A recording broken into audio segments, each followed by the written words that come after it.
My name is George A. Filer the third. I don't normally use the third. But I was in the U.S. Air Force, and my final rank was major. I don't know what else you'd like to know. Well, Have an MBA, and was a former vice president of Medford. In other words, I've done other things since leaving the Air Force.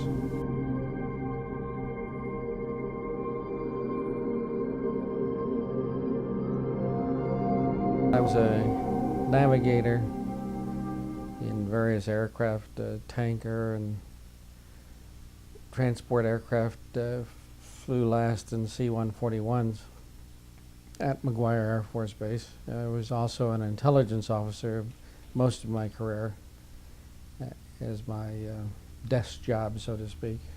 And I, in that period, frequently, briefed generals and congressmen on our capabilities and the threat to our forces.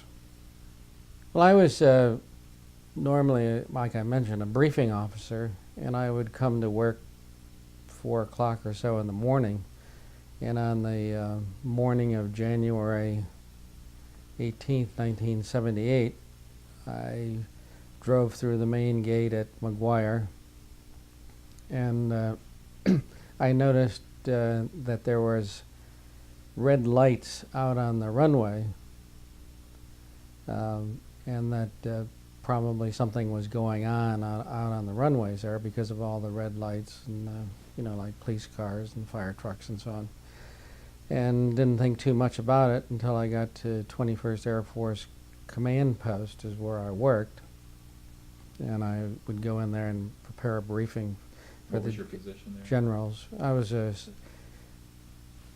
Deputy Director of Intelligence for 21st Air Force, which controlled, well, half the military aircraft and flew the presidents and various VIPs and from the Mississippi River around to India.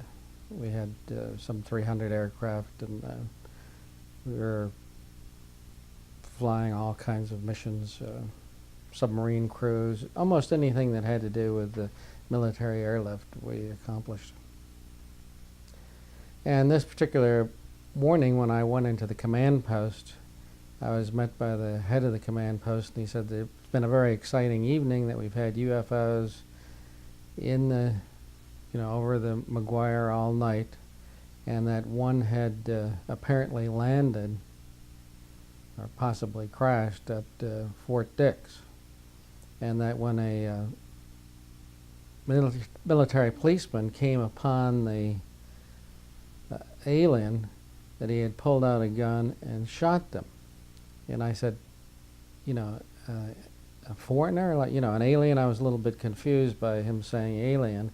He says, no, an alien from outer space. He was very specific about the fact that an alien from outer space had been shot at Fort Dix, and that it had run away after being wounded and headed for McGuire. Now, McGuire and Fort Dix just have a fence between them, and this alien supposedly climbed the fence or went under it or whatever and got to McGuire and died out on the end of the runway. And that the security police were out there and had captured the body, so to speak, and were guarding it. And he said that a C-141 from Wright-Patterson was coming in to pick up the plane. Now that made me stand up, because I didn't realize that Wright-Patterson had C-141s. I thought Military Airlift Command was the only one who owned C-141 aircraft. So I was like, my gosh, what's going on here? And he says, we want you to brief this at the, stand-up general briefing this morning and explain what happened to everybody. And I was like, you want me to tell General Tom Sadler and everybody in the command post that, we captured an alien? And they said, yes, we want you to brief that this morning. Well, I did some checking around, and I called the 38th Military Airlift Wing Command Post to check with them to see if, in other words, the story was the same that I was getting. And they said yes, that they had heard that also, that this actually did happen, that an alien was found on the base. And later that morning, I was told that they decided not to brief it in the stand-up briefing. And so I didn't actually brief it. Now, the only other thing that was interesting is that that morning I carried what's code word down to the General Sadler's office, and I noticed some commotion going on in there, and that some of the security police people were there in rather disheveled and so on. And that General Sadler was a stickler for everybody looking perfect, and it was kind of surprising to see these people that obviously needed shaves and were in fatigues and so on there. So then I knew that that might tie into the story that I had heard. Now, after the briefing, I also went to the photo lab. Almost every day I went to the photo lab because in your briefings you have, 4 screens and you have to keep them all, filled up with pretty pictures and so on. And there they indicated that they had taken pictures of something extraordinary. And I said, well, let me see them. And the sergeant was handing it to me, and his master sergeant says he can't see those.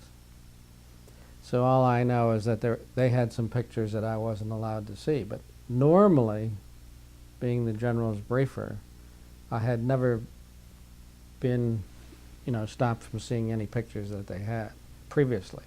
There is nuclear assets on the base that they used to carry weapons back and forth to Europe and so on. I had done some checking around because I became interested. I talked to one of the security policemen who claims to have been out there, and he indicated that he essentially saw a small body that could have been like a child, but it seemed to have a larger than normal head. Now, one interesting thing is many of the key personnel on the base at that time who had a connection with this were quickly transferred from the wing commander on down, indicating that if you knew something, they tended to split you up, so to speak, so you couldn't talk about it. Within a matter of weeks or whatever. Now, the security policeman told me that he was transferred within a few days. Matter of fact, he was taken to Wright-Patterson within the day or two and debriefed by a number of people and essentially told not to talk about it anymore. Now, his story to me was that, they heard this going on the radios, and they heard that this chase was on, that the alien had been shot at Fort Dix and they were chasing it towards McGuire. At least for whatever reason, it chose to run towards McGuire Air Force Base, and that both the state police and the military police were, you might say, chasing this person or alien, whoever it was. They came from what looked like a UFO. As I understand, it was a disc-shaped craft. They indicated to me that the UFOs had been in the area for quite some time that evening, and that they had them on radar, and that the tower operator had seen them, and some of the other aircraft in the area had apparently seen them as well. 6 or 8 people guarding the body, and then there was the commander of the security police unit, and then we were told, a few of us in the command post, and I assume that General Sadler was briefed about it. Well, I happened to meet a lady who claimed to have been out of White Sands, and it was an engineer working out there, and she was out hiking one day, and she told me that her and a couple of her friends had come up to the top of a hill, and they could look down in this valley, but only their heads were showing, on the top of the hill. They just happened to be looking over and down the way the path was. And they had seen a UFO on the ground with a couple of little aliens kind of like picking up rocks and stuff. And they watched it for an extensive period. It was, several hundred yards away from them. And they got a pretty good look at it. And eventually the aliens did see them.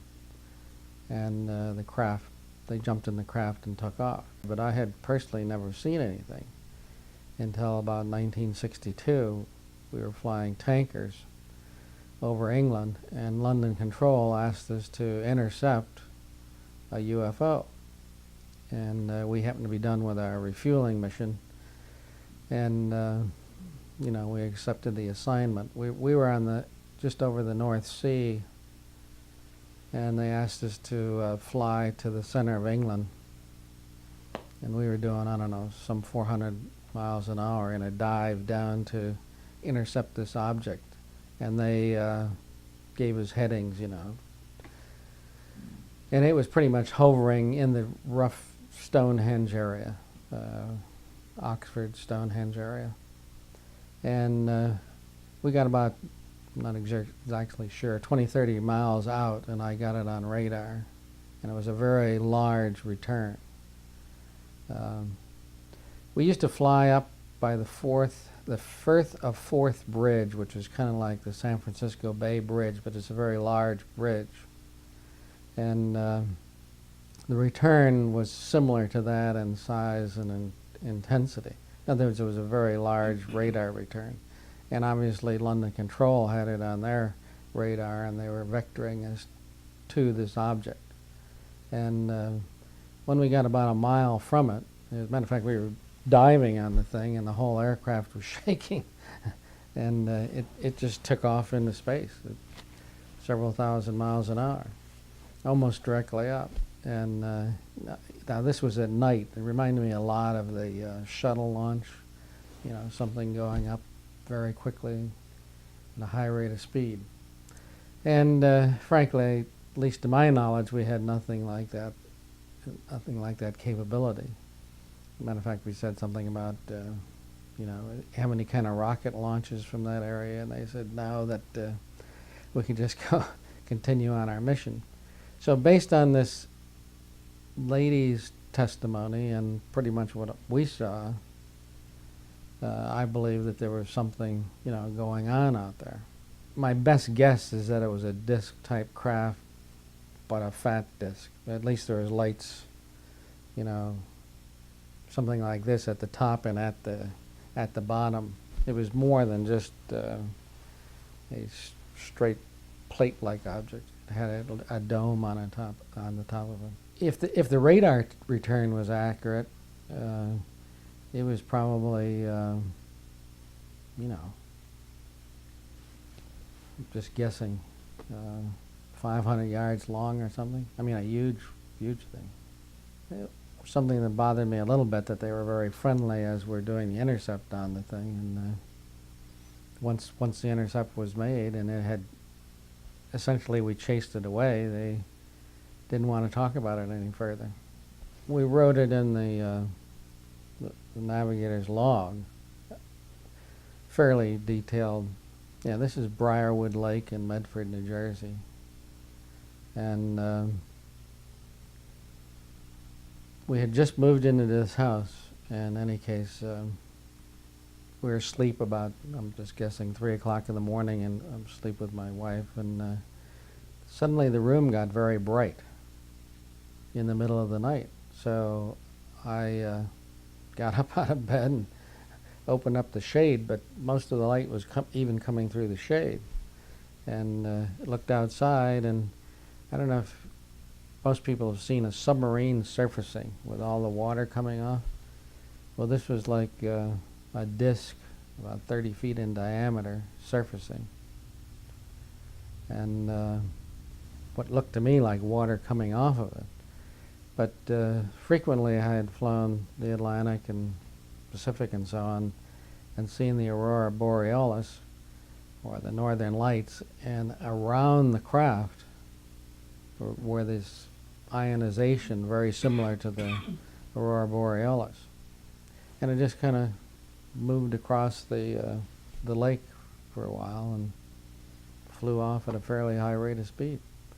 Now, because of that, I've checked with a lot of the neighbors, and there's, I don't know the exact numbers, but there's like 40 or 50 lakes in Medford and Medford Lakes, and I frequently brought up the subject if they had seen anything. And it's amazing how many people have actually seen craft on the lakes. Well, occasionally I used to brief on the UFO sightings that had been occurred around the world to the generals. One that sticks out in my mind is 1976. There was a famous sighting in Tehran, Iran, where an F-4 or a couple F-4s chased a UFO. That kind of sighting I would brief on occasion to the generals, and they would be, more or less interested. Then someone would stop by and say, well, I had my sighting. We were flying 106s over Colorado or whatever, and we dove on the UFO sitting there. Very similar to my story, except I was in a 4-engine tanker, and they were in a, 2 fighters, and they would dive on the thing. At that time, this particular colonel was telling me that the F-106 had set the world's record for speed, and they had these aircraft going as fast as they could, so to speak, diving on this UFO that was hovering in a valley in Colorado. And just like us, when they got near the craft, it took off and left them standing still, and they were doing like 1,500 or something, whatever the top speed was at that time for these aircraft in a dive. That these who is flying these have this capability that is far beyond anything we've had for years and years. I think even today, something, at least in my opinion, non-human, that has a different form of propulsion and is coming here and doing reconnaissance and taking minerals or whatever it is that they happen to be doing. There are things going on, and they are being seen. Talked to a number of astronauts who have seen them, talked to other military pilots and the like who have seen them. And I remember Captain Ramage, who I used to work for in Athens, Greece, and he had one during the Korean War fly right off his wing, stay with him for like an hour, and do not only off his wing but do acrobatic things around his aircraft. And I don't know the exact percentage of people, but probably 10% of the pilots and air crews that you ask about it have had sightings. A few years ago, a colonel who was in intelligence had his whole B-52 crew see it. And now, these people don't, you might say, volunteer and sit in front of the camera and tell about it, but there's an awful lot of people who have seen them. They're not sure exactly what they are and what they're doing, but they know that they have advanced capability, and they usually see some kind of a solid object that appears to be made of some kind of metal, usually a gunmetal gray. Usually with, particularly at night, people usually report various lights around them. It seems to me, I was told that it was put in some kind of a, casket type thing, and taken away, so to speak, flown away. I think that in 1947 or in that time frame, something crashed out west. Whether it was Roswell, the specific Roswell that's been written about, but I think something happened out there, at least based on You know, you might say the talk in the military that something crashed sometime out there. The tendency is to make things classified when you don't know what's happening. You know, secret, top secret, or whatever. And if it comes down from the president, it's a very high classification, probably code word above top secret. In other words, need to know, that kind of thing. And once that caveat or designation is put on something, it's very difficult to get it downgraded. I mean, you can go to the archives, and despite what they tell you, they have things going back to the Second World War that you still are not allowed to look at. And once these things are top secret or whatever, it's difficult to get it down. It just kind of moves on and forever stays top secret or whatever. They just keep it very classified and very secret, basing it on, you can base it on the fact, for example, that, let's say this craft had advanced technological capabilities. So you don't want the other side, so to speak, to know what you know and how these things work and the like. It's to your advantage to keep this secret. I think that it's time that these various programs come out. Now, one of the things that I've found is that the way it's been kept secret to a big extent is the fact of through ridicule. If it always had been just top secret, I think most of the world would know about it tonight. But they put in a kind of a ridicule factor, which made people, you'll hear somebody telling a story like this, they'll say, well, he must be crazy that he believes in UFOs. And they brought this out. When anyone saw anything, you know, there'd be two people, we'll say one has funny hair and looks wild and so on, and the guy standing next to him is a police officer. Well, they always interviewed the wild guy and never put the police officer on the screen. My experience has been an awful lot of policemen have seen these, an awful lot of FBI have seen these, an awful lot of military has seen it, and he might have the, like, at times I used to carry nuclear weapons. And in other words, I was mentally fit to carry nuclear weapons, but I'm not mentally fit if I see a UFO. Well, this criticism and this ridicule has, I think, done more to keep the story coming out than almost anything else. There was indeed a solid, structured craft in the air. It was traveling at a phenomenal speed compared to the envelope, as it were, of our own fighters. So jets were launched, and indeed the pilots did manage to close and get a visual sighting on